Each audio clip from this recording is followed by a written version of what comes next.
आपको यकीन नहीं आएगा कब्ज से बचना कितना आसान है। आइए कुछ आसान तरीके देखते हैं जिनसे आपका निजाम हजम दुरुस्त रहे।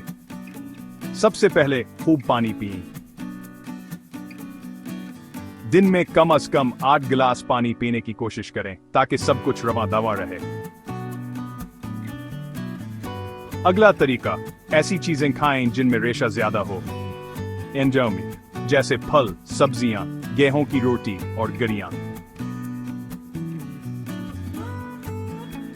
ये आपके निजाम हजम के लिए कुदरत की झाड़ों की तरह हैं।